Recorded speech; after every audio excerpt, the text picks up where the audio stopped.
Pada MotoGP 2022 ini merupakan hasil balap terburuk bagi pembalap yang menggeber Honda RC213V, termasuk prestasinya Marc Marquez, pembalap yang membela tim Repsol Honda. Bahkan Marc Marquez menghabiskan sebagian MotoGP musim 2022 dengan pemulihan cedera dan operasi. Alhasil Marquez cuma mengikuti total 12 balapan, dan sekali naik podium saat finish runner-up di Australia.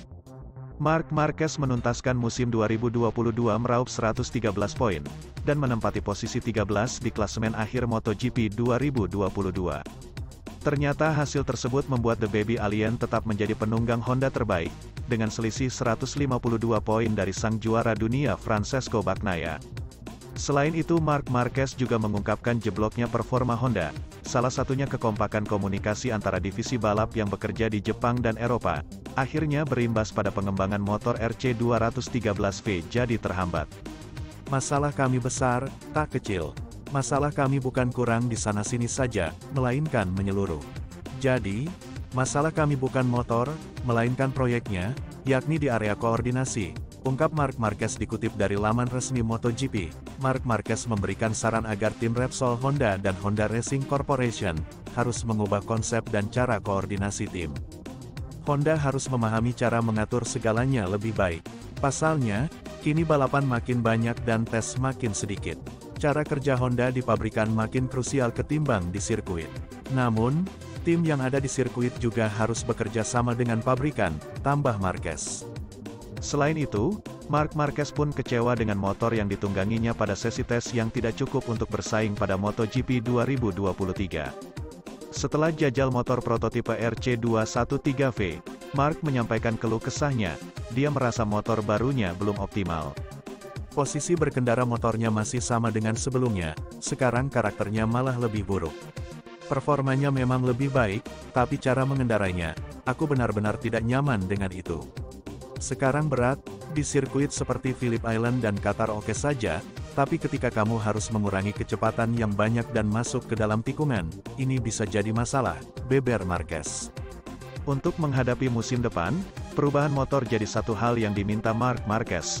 Bahkan pembalap yang punya Neckmore Start 93 ini menyebut, Honda harus bisa memiliki spesifikasi motor seperti Ducati yang baik di setiap sektor sirkuit.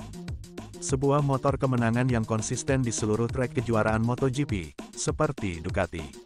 Sebelumnya motor sangat rendah dan pendek, sekarang menjadi besar dan tinggi, pungkas Marquez. Sementara itu pembalap Ducati itu menderita 4 DNF dalam 10 balapan pertama musim 2022. 3 di antaranya, disebabkan kecelakaan sendiri, yang menyebabkannya ketinggalan 91 poin dari pemimpin kejuaraan Fabio Quartararo pada pertengahan musim. Pecco bangkit di paruh kedua musim, meraih poin penuh 6 kali sehingga mencatatkan total 7 kemenangan dan membalikkan defisitnya. Meskipun mencatat gagal finish kelima di Jepang, ia mengakhiri puasa gelar Ducati selama 15 tahun pada putaran terakhir di Valencia.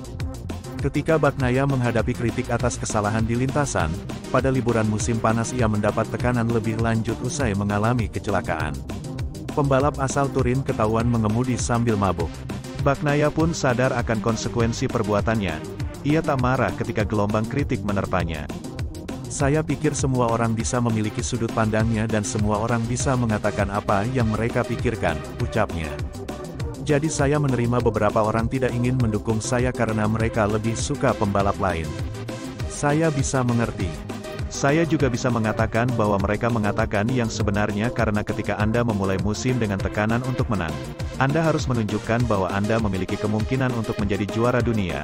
Saya kehilangan banyak balapan karena saya menabrak dan membuat banyak kesalahan. Bagnaia mengenang beberapa crash dalam MotoGP 2020. Ia menyebut Portimao sangat berat untuknya karena hampir cedera akibat kesalahan sendiri. Yang pasti, awal tahun ini bukanlah situasi yang mudah, karena motor kami tidak bekerja dengan baik dan butuh banyak waktu untuk memperbaikinya. Tapi di Portimao, saya melakukan kesalahan besar dalam Q1. Saya hampir mematahkan tulang selangkah saya dan itu adalah balapan yang sulit, tuturnya.